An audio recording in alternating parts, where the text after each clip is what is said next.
Shalom saudara. Mari Bapak Ibu kita buka Alkitab kita bersama-sama dari Injil Matius pasal 27 ayatnya yang ke-3 sampai ayatnya yang ke-5. Demikian firman Tuhan. Pada waktu Yudas yang menyerahkan dia melihat bahwa Yesus telah dijatuhi hukuman mati, menyesallah ia. Lalu ia mengembalikan uang yang 30 perak itu kepada imam-imam kepala dan tua-tua dan berkata, "Aku telah berdosa karena menyerahkan darah orang yang tak bersalah." Tetapi jawab mereka, "Apa urusan kami dengan itu? Itu urusanmu sendiri." Maka ia pun melemparkan uang perak itu ke dalam bait suci, lalu pergi dari situ dan menggantung diri. Sampai sedemikian jauh pembacaan firman Tuhan untuk kita di ibadah passion kita yang kedua pada malam hari. Bapak Ibu Saudara, tentunya kita tahu karena cerita itu pasti akan kita dengar setiap tahun, bahkan menjadi contoh dan menjadi sebuah ungkapan yang melekat dalam kehidupan kita setiap hari tentang sikap pengkhianatan yang dilakukan oleh Yudas. Tetapi pada malam hari ini saya mengajak kita untuk boleh bersama-sama melihat kenapa Yudas menjadi pengkhianat dan bagaimana kemudian Yudas meresponi dan menyikapi seluruh kehidupannya dan bagaimana pula ia mengakhiri hidup dan dalam perjalanan hidupnya bersama dengan Allah ternyata ia tidak mengalami pertobatan. Saudara-saudara, kalau kita bertanya siapakah Yudas, tentu ada begitu banyak ayat-ayat dalam Alkitab yang menyinggung tentang siapa Yudas. Yudas Iskariot adalah jelas salah satu murid Tuhan Yesus, dan dari 12 muridnya dia diberi kepercayaan menjadi bendahara. Dalam Yohanes pasal 12 ayat 6 kemarin kita sudah mendengar bagaimana dia kemudian hanya berorientasi pada uang dan hanya melihat pada soal hitung-hitungan uang. Bahwa dia dipercaya menjadi pengelola segala persembahan atau segala bekal, segala berkat yang Tuhan yang dipercayakan bagi mereka dalam pelayanan mereka. Tetapi Yudas, saudara, tidak mengenal visi Yesus. Bagi Yudas, Yesus tidak lebih dari seperti rabi-rabi yang lain. Matius pasal 26 ayat yang kelima menunjukkan sebuah karakter dan pola pikir dan pengenalan Yudas akan Yesus. Dia berkata, tetapi Yudas, Matius 26 ayat 25, dia katakan dalam Matius pasal 26 ayat 25 mengenai pengenalan Yudas terhadap Yesus. Yudas yang hendak menyerahkan dia itu menjawab, katanya, "Bukan aku ya Rabi." Bahwa pengenalan dia akan Yesus adalah hanya sebatas Rabi, seperti rabi-rabi Yahudi lainnya. Jadi bahwa tidak ada sebuah pengenalan yang lebih dalam dari seorang Yudas terhadap Yesus. Sama katakan saudara bahwa Yudas tidak mengenal Yesus secara pribadi. Yudas dalam kebersamaan secara bertahun-tahun dengan Tuhan, bahwa Yudas tidak menghisap, ya, tidak menangkap, tidak mengalami dan tidak menikmati seluruh kekayaan kasih Allah dalam hatinya, dalam hidupnya, sehingga dia tidak mengalami perubahan dan pertobatan. 3,5 tahun mereka bersama. 3,5 tahun dia melihat keajaiban-keajaiban. 3,5 tahun Yesus memberikan keteladanan. 3,5 tahun Yesus memberikan contoh real dan konkret. Tetapi tidak sedikit pun menggetarkan hati Yudas. Dan kasih itu tidak dialaminya. Ketidakmengenalan Yudas terhadap Yesus dibuktikan dengan kesukaannya mencuri, perilaku korup, kesukaannya untuk memanipulasi.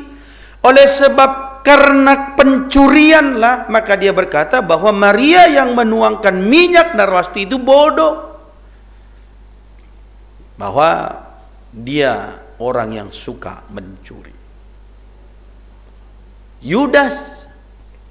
Dalam Yohanes pasal 12 ayat 3 sampai 5 yang kemarin, kita boleh menyebutkan Yudas suka mencela pekerjaan orang, tapi tidak pernah melihat pada keindahan, kebersihan, dan soal hatinya, dirinya. Tapi dia suka mencela pekerjaan orang. Ia bersikap tamak, manipulatif, bersembunyi di balik keadaan orang, bersembunyi di balik orang miskin, tetapi hatinya tidak sungguh-sungguh seperti apa yang diungkapkannya. Kalau ibaratnya sekarang kita mau berkata, Bapak Ibu, Yudas itu hidup dalam kejahatan. Kemasannya adalah pelayanan bersama Tuhan. Statusnya adalah rasul, murid-murid yang dikhususkan, dipilih secara khusus oleh Yesus. Tetapi dia dikuasai oleh iblis. Dia dikuasai oleh kejahatan dan menuruti bisikannya. Kita buka dulu Bapak Ibu Yohanes pasal 13. Supaya kita kemudian mengenal Yudas, apa yang membuatnya sedemikian jahat. Yohanes 13 ayat 2. Perhatikan saudara. Kita baca bersama-sama ayat 2 Yohanes pasal 13 1 2 ya. Mereka sedang makan bersama dan iblis telah membisikkan rencana dalam hati Judas Iskariot anak Simon untuk mengkhianati dia. Ingat bahwa mereka sedang makan bersama. Yang mereka nikmati adalah berkat Allah, tetapi yang diterimanya adalah bisikan iblis untuk pengkhianatan. Di meja makan, di persekutuan itu pun, ketika mereka menikmati berkat, yang diterima Yudas adalah bisikan pengkhianatan, dan dia tidak ada usaha menolaknya, tetapi Yudas menerimanya. Ayat yang ke-27 di pasal yang sama.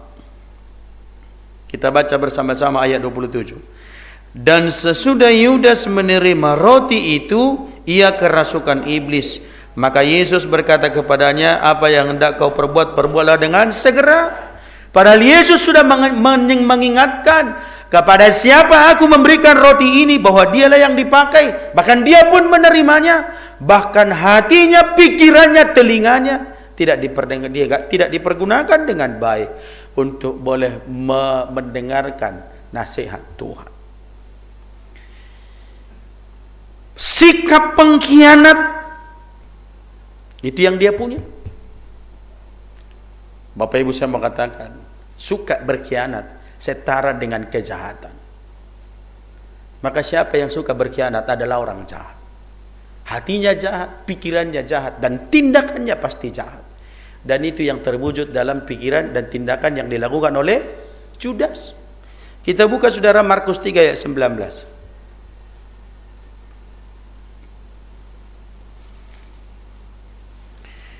Markus pasal 3 ayat yang ke-19, Markus pasal 3 ayat 19. Bersama-sama kita baca 2 ayat. Dan Yudas Iskariot yang mengkhianati dia. Pada pemanggilan nama-nama ini pun, penulis Markus sudah mencatatkan bahwa dia adalah seorang pengkhianat. Lukas pasal 10 ayat 4, Lukas pasal 6 ayat 16, Yohanes pasal 18 ayat 2 sampai ayat 5, semua Injil mencatat bahwa dia adalah seorang pengkhianat. Dari wajah Bapak Ibu saya tahu Bapak Ibu pernah dikhianati orang. Dan hanya saya berharap Bapak Ibu jangan pernah jadi pengkhianat. Jauh lebih baik dikhianati daripada Bapak Ibu jadi pengkhianat. Pilihlah dikhianati daripada menjadi pengkhianat. Lebih bagus kamu disakiti daripada kamu menyakiti orang. Dan itu pilihan yang sangat bijak. Tetapi Yudas pilihannya adalah mengkhianati. Yudas dalam kejahatannya bertindak jauh, bahwa dia bersepakat mengadakan persekongkolan. Ayat Lukas 22 ayat 6. Saudara agak banyak baca Alkitab kita hari ini ya. Lukas pasal 22 ayat yang ke-6.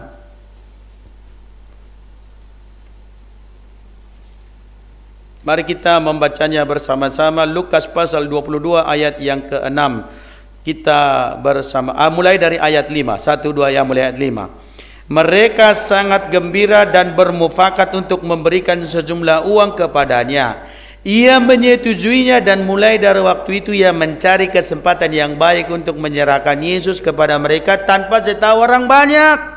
Bisa bayangkan saudara bagaimana kemudian hari-harinya Yudas berpikir bagaimana mencari waktu yang tepat untuk menjerumuskan dan untuk menunjukkan sebuah tindakan pengkhianatan. Dan apa yang dia lakukan adalah Markus 14 ayat 43 mencatat, dia yang saya cium, maka dialah yang akan kalian tangkap. Tangkaplah dia. Saudara, bayangkan apa yang kemudian sedemikian konsentrasinya, sedemikian hebatnya, sedemikian luar biasanya lah Yudas merancang pengkhianatan terhadap Yesus. Bukan dengan cara yang jahat dia lakukan, tetapi dengan apa? Yang sangat mantap. Ciuman saudara. Nanti kalau sudah bertemu, dia yang kucium itulah dia. Tangkap. Maka Yesus bilang apa? Dengan ciuman engkau mengkhianati aku. Firman Tuhan saudara berkata begini, lebih baik lebih baik teguran yang nyata-nyata daripada kasih yang tersembunyi. Kasih yang tersembunyi sama saja tidak punya dampak apa-apa. Tetapi teguran yang nyata-nyata kadang-kadang menyakitkan. Yudas berjuang tidak diketahui orang, saudara. Oleh karena apa? Sudah dapat duit 30 keping perak. Sudah dia pegang. Mereka sepakat. Sepakatlah Yudas dengan orang-orang pemimpin-pemimpin agama. Dagangannya adalah gurunya.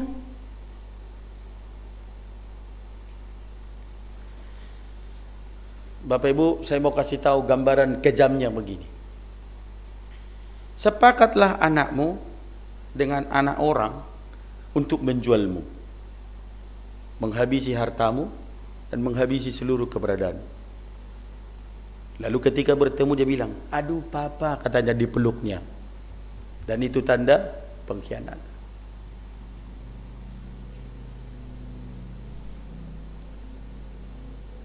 Pernahkah iblis menggoda dengan sesuatu yang menakutkan Bapak Ibu? Tidak pernah. Kalau sudah terjebak baru dia menunjukkan aslinya.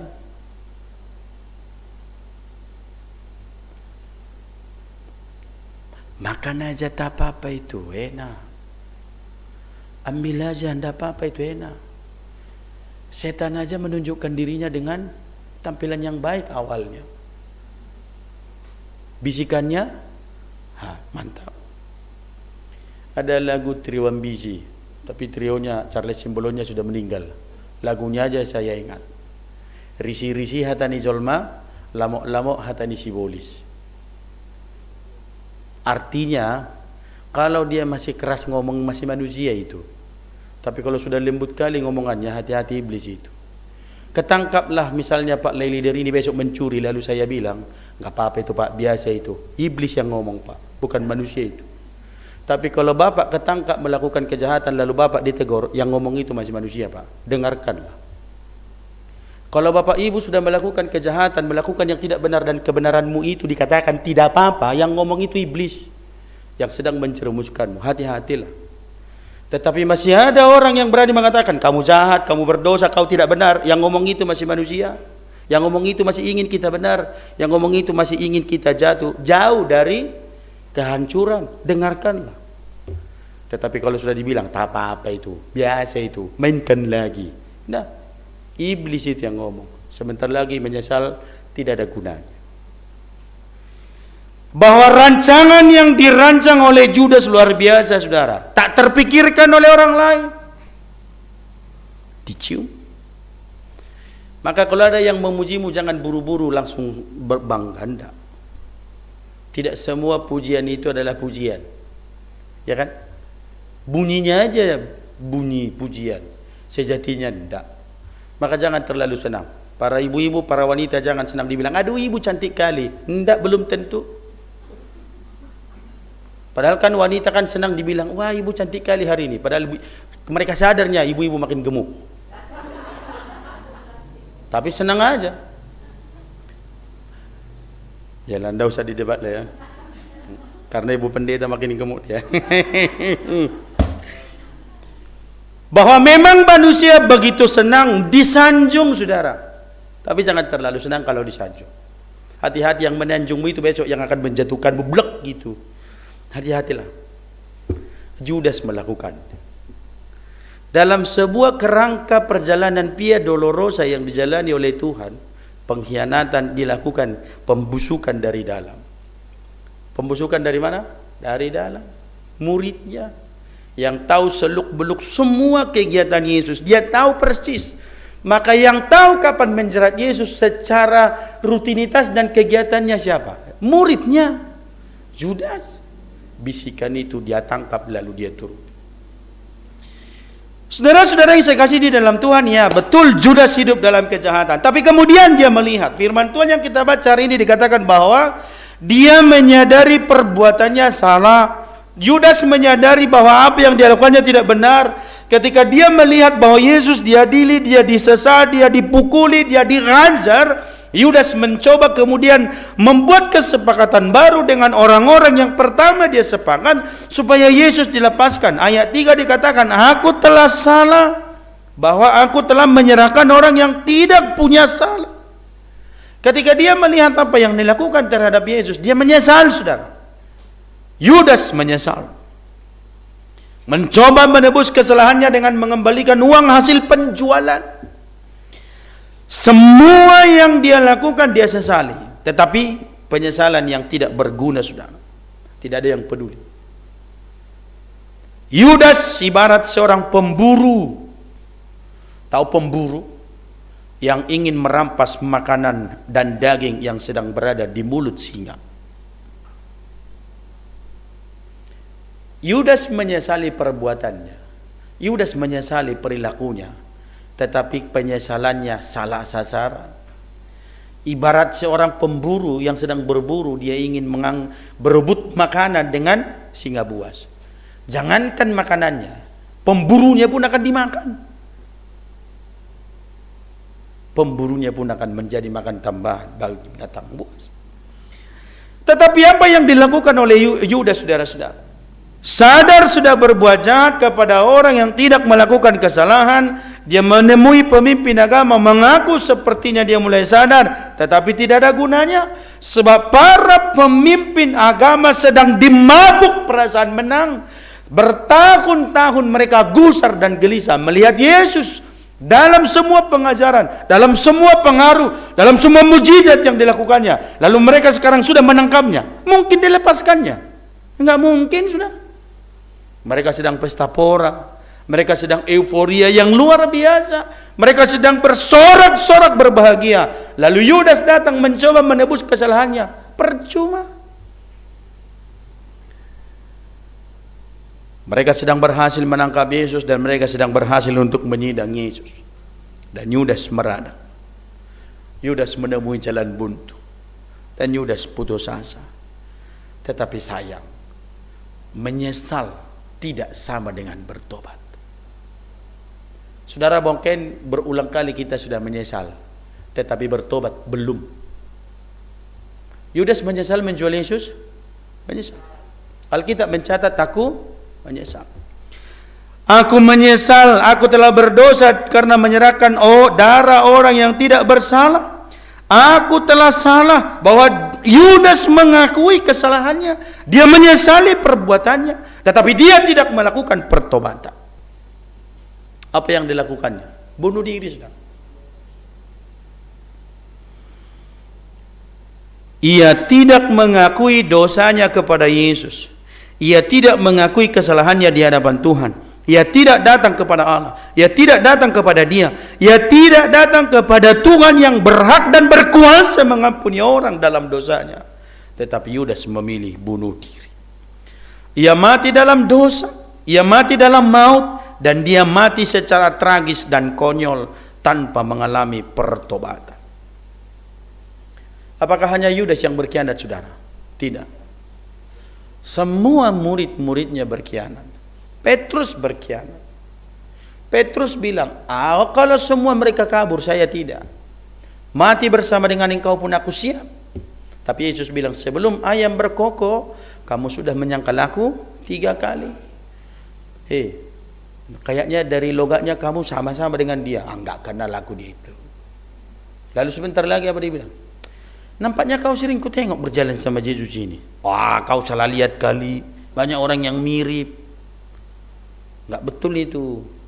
Pindah ke tempat yang lain. Betul ini. Ini enggak salah lagi. Aku tengok ini Pak Toro ini sering jalan sama dia. Sumpah, beneran, swear. Kau ngomong apa sih? Sampai sumpah-sumpah. Maka begitu dia berkata demikian, berkokoklah ayam. Berkhianat enggak? Berkhianat. Murid-murid yang lain kemana? Semua kabur. Alkitab memang sudah mencatat, nubuat memang sudah ada, bahwa gembala itu akan ditangkap dan semua domba itu akan berserak melarikan diri. Semua melarikan diri semua. Tapi perbedaannya, 11 murid yang lain datang dan kembali kepada Tuhan. Mereka mengakui dosanya dan mereka bertobat. Yudas tidak bertobat. Lalu dia mati dengan sia-sia.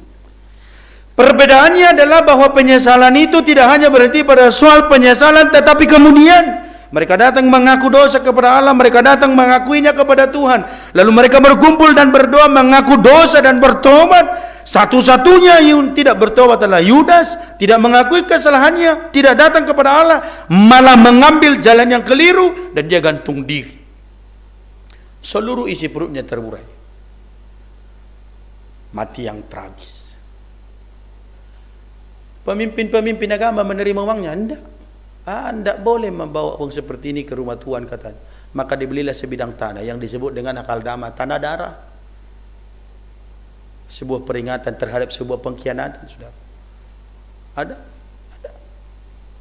Tidak layak dipersembahkan. Saudara-saudara yang saya kasih di dalam Tuhan, saudara tahu tidak bahwa saudara dan saya terlalu banyak kita berlaku dan bersikap berkhianat kepada Tuhan, tanpa terkecuali. Siapapun kita, perilaku, tindakan, perbuatan kita adalah perilaku dan tindakan yang berkhianat kepada Allah. Tidak jarang mengaku percaya kepada Tuhan, tetapi kita menduakannya. Tidak jarang kita mengaku memuji Allah, kami memuji kebesaran-Mu, ajaib Tuhan. Tapi hati tidak diubah oleh Allah. Mengakui Dia juru selamat, tetapi kita mencari keselamatan dengan cara sendiri. Mengakui Dia juru selamat, tetapi kemudian kita berkata bahwa apa? Cara lain yang dipilih. Maka sampai hari ini, saudara, kenapa masih ada praktek-praktek perdukunan, menggandakan duit? Karena tidak percaya Tuhan sebagai juru selamatnya, tidak percaya perlindungan Allah, maka dia menduakannya. Mungkin kita menduakan Tuhan, sangat mungkin. Mungkin kita berkata, bukan aku itu, tunggu dulu, jangan buru-buru. Berapa kali kita begitu dikuasai ketakutan dalam hidup, khawatir yang berlebihan, ketakutan yang luar biasa. Tidak percaya pemeliharaan Tuhan, nggak yakin kuasa Allah bekerja. Kita terlalu banyak bersandiwara di hadapan Tuhan, saudara. Dan terlalu banyak orang-orang yang menunjukkan sikap sandiwara di hadapan Allah tidak sesuai seperti yang seharusnya, bersikap manipulatif seperti yang dilakukan oleh Yudas. Salah seorang teman pernah bercerita, teman saya Bapak Ibu, benar teman saya tidak bercerita soal sholat gerasya. Dia menginginkan ibadah itu ditutup selama masa Covid, karena takut di gereja terjadi ada yang tertular Covid. Tapi yang ngomong itu tidak pernah absen ke pesta, bikin siaran langsung lagi, tapi ke gereja nggak mau datang. Kita yakin supaya tidak tertular harus nggak ke gereja supaya jangan tertular. Seringkali tidak jujur, saudara. Berperilaku, mengungkapkan hal-hal yang demikian. Kita seringkali berkata bahwa saya melakukan A, saya melakukan B, saya melakukan C, saya melakukan D. Tetapi ketika ditelisik, dilihat, ditelusuri kemudian secara jauh dalam hati, betulkah kita didorong oleh sebuah pengenalan dan kasih akan Tuhan dalam segala tindakannya? Tidak jarang akhirnya kita berperilaku seperti menjual Tuhan, saudara, menjual Yesus. Seolah-olah mempercayainya padahal hanya mengharapkan dia memberi berkat. Seolah-olah mempercayai dia sebab kita hanya menginginkan dia memberi berkat. Buktinya apa, saudara? Bahwa begitu banyak orang hanya taat ketika keadaannya baik. Kalau keadaannya tidak baik, mangkir. Mengenal Tuhan tidak hanya sebagai pemberi berkat, tapi mengenal Tuhan yang memikul salib. Maka Yesus berkata apa? Siapa yang layak jadi muridku adalah harus memikul salib. Penderita? Yes. Kesengsaraan? Iya. Apakah kita hanya berkata bahwa Tuhan memberi berkat baru kita berkata puji Tuhan, kami memuji kebesaran ajaib Tuhan? Enggak, saudara. Justru pujian itu ketika di tengah persoalan dan permasalahan tantangan kita berkata kami memuji kebesaran ajaib Tuhan. Amin, saudara. Maka saya katakan keajaiban Allah tidak dialami ketika kita dalam keadaan baik, justru sesungguhnya ketika dalam tantangan. Betulkah kita berkata kami memuji kebesaran Tuhan dalam keajaibannya di tengah tantangan, di tengah persoalan dan di tengah kemelut yang mungkin saja terjadi? Saya berharap saudara supaya kita semua jujur di hadapan Allah. Jangan pernah berpikir mendapat keuntungan materi dari gereja. Karena di gereja bukan kita mau mendapat untung, justru kita diminta memberi ke sini. Justru sebaliknya, semua umat, semua kita diminta untuk mempersembahkan sesuatu kepada gereja. Kalau motivasinya mau mendapat untung di gereja, kita salah tempat. Tetapi orang-orang yang datang ke gereja adalah mereka yang sudah sadar dan sudah tahu, sudah mengerti kalau hidupnya diberkati Tuhan, maka bersyukur kepada Allah lewat persekutuan di dalam rumah Tuhan. Amin, saudara. Harus disadari kedatangan kehadiran kita di hadapan Allah bukan cuma mau berharap, tetapi datang dalam rasa syukur. Maka malam passion pun kita boleh melihat kesadaran apakah kita berperilaku, bersikap, bertindak khianat di hadapan Allah. Kalau iya, mengaku dosa dan bertobat. Bukan cuma menyesal, Yudas pun menyesal, tapi dia tidak bertobat. Bagiannya apa, saudara? Kematian yang tragis dan tidak mendapatkan keselamatan, sebab dia tidak mengakui dosa-dosanya. Tidak jarang kita berkompromi dengan dunia, dengan kejahatan dan mengabaikan kebenaran. Dan berapa kali kita mengizinkan situasi oleh kejahatan dan kita mengabaikan suara Tuhan. Ingat, Yudas, suara iblis tajam dia dengar. Tapi ketika Tuhan memperingatkan murid-muridnya dalam perjamuan, kepada siapa kuberikan roti ini, dia yang akan berkhianat. Harusnya kan dia bisa bilang, jangan aku. Masa aku dikasih roti supaya aku jadi pengkhianat? Bisa bayangkan gak, saudara? Kepada siapa nanti ku kasih sesuatu maka dia pengkhianat, lalu ku kasih, lalu bapak ibu terima. Itu kan mengumandangkan, memproklamirkan, ngasih tahu kalau dia memang sudah menerima sebagai bagian itu. Itu label yang sudah dia pegang dan terima, dan tidak berusaha menyangkal yang dilakukan oleh Yudas. Tidak jarang, saudara, kita kemudian lupa kepada Tuhan yang sudah mendengar doa kita. Tidak jarang kita lupa kepada dia yang sudah memberi berkat. Tidak jarang kita lupa kepada dia yang sudah memberkati usaha kita. Tidak jarang kita pun lupa untuk kepada dia yang sudah memberkati anak-anak dalam pendidikan, dalam pergaulan, dalam pekerjaan, bahkan yang sudah membawa kita kepada keadaan kita hari ini, dan yang sudah menggaransi bahwa saudara dan saya akan mendapatkan hidup yang kekal. Seringkali kita lupa. Seringkali kita tidak tahu berterima kasih. Seringkali kita lupa bersyukur. Seringkali kita lupa untuk berkata terima kasih Tuhan.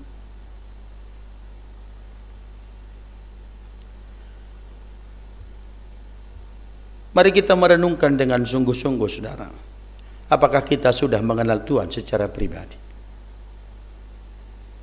Atau kita hanya ada dalam pusara itu tanpa mendapatkan dan mengalami kasih Allah itu? Apakah kita sudah mengenal dia? Apakah kita mengenal dia secara pribadi? Hanya sebatas guru, seperti motivator, sebagai penolong, atau sebagai juru selamat, atau dia yang menjadi penebus kita dari dosa? Apakah dalam hidup ini kita sudah mengalami kasih Tuhan yang besar, pengorbanannya atas hidup?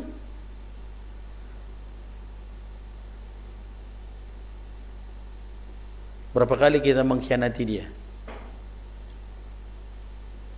Seberapa banyak kita mengkhianati Tuhan? Seberapa banyak kita kemudian menggadaikan status kita demi kepentingan kita sendiri? Jika saat ini kita menyadari bahwa kita sering berkhianat kepadanya, maka inilah waktu yang tepat untuk kita datang kepada Allah. Dalam segala kerendahan hati dan dalam segala keterbukaan yang sempurna, mengakulah di hadapan Tuhan akan segala dosa-dosamu, akan segala dosa-dosa kita, atas semua khianat kita. Menyesallah di hadapan Tuhan, menyesallah kepadanya, datang kepada Allah dan berlutut mengakuinya, sehingga kita diberi kesempatan untuk menerima kesempurnaan kasih-Nya dan kita tetap setia kepada Allah. Kita tunduk kepala, kita berdoa, saudara.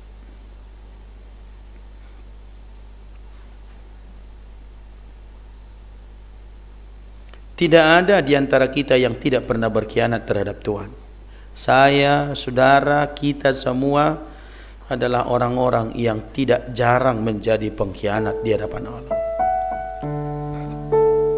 Tetapi Dia masih memberi waktu dan kesempatan bagi kita.